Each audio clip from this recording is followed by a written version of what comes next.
For the first time in 9 years, the Seahawks will have someone other than Russell Wilson at starting quarterback. Russ is out with a finger injury, and so now it's Geno Smith's turn to lead the team. So our friends Terry Hollimon and Cliff Avril join me for this week's Hawk Zone. And don't worry, my friends, it's not all bad news. I got to take it back to a few weeks ago when you told us not to freak out. Is it time now to freak out? No, well, I mean, I can see you getting a little frightened, but I wouldn't freak out just yet. I mean, obviously losing Russell Wilson, I think that's where we freak out at is what are we going to look like without Russell for the next few weeks? We haven't seen that since his run. So I think that's more so, okay, let's pay attention closely to what's going on right now. So what do the Hawks face in Russ's absence? None of us know. None of us know. I think the biggest thing, but I will say Geno looked good. Geno looked good for the plays that he was in. Obviously, we didn't want to see it end the way it ended, but he did have a drive there where he put up some points, had to go down the entire field. So, and people forget, Geno was a starter in the NFL. He was a first-round draft pick in the NFL. So he knows how to operate. He knows how to lead guys. I'm not even more so concerned about him. It's more of now the defense needs to kind of step up. It's time for the defense to show what they're about, and that's going to be the big question mark for me. I agree with Cliff. I think you saw what Geno was able to do this past weekend. He stepped in and really didn't miss a beat. He's been there, behind the scenes, learning and doing the plays day by day, day in and day out, doing the same meetings with the coaches and doing the same meetings with the quarterback crew every single day for the last several years. So it's just like he's been getting those mental reps, and now he's getting a chance to go out there and prove it. So I say we go with Geno. All right, so supporting Geno, we're going to cheer for him. But the best case scenario, Russ makes it back for the game versus Green Bay. Yes, we definitely want him back for that game. Obviously going up against A-Rod and what they're able to do. But again, I feel like Russ will be back sooner than we think. It is just a finger. I'm just going to put that out there for football. Sounds like a football player right there. It's just a finger. It's just a finger.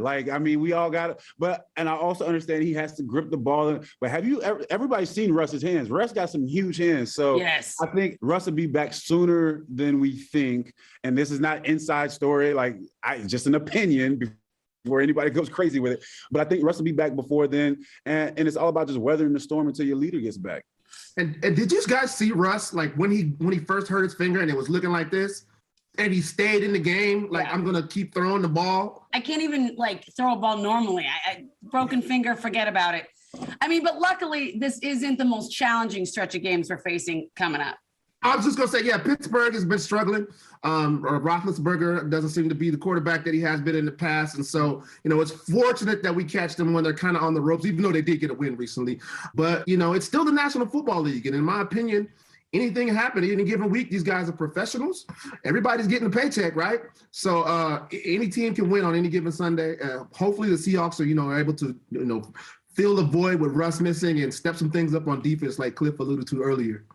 Any given Sunday, that's for sure. So, okay, the next game, we got Pittsburgh, Saints, and then Jacksonville. Any big concerns against those? I mean, we know it's kind of an easy stretch, but what are the big concerns?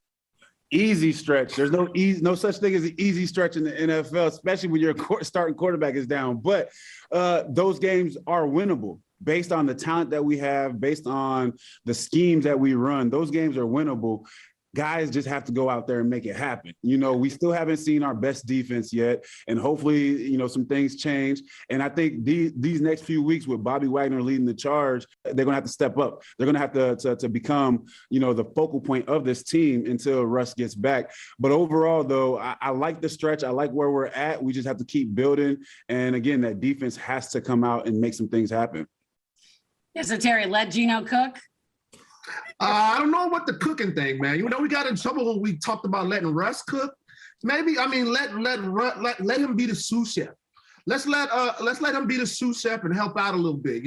There's some other guys on this offense. We have a high-powered weapons: DK Metcalf, Tyler Lockett, Chris Carson. Alex Collins to me has been super impressive in Chris Carson's absence. So let those other guys cook it up. Just be a sous chef and hand some ingredients off. Here, you need some pepper? I'll help you out. A well-rounded kitchen is what we need. Yeah. Exactly.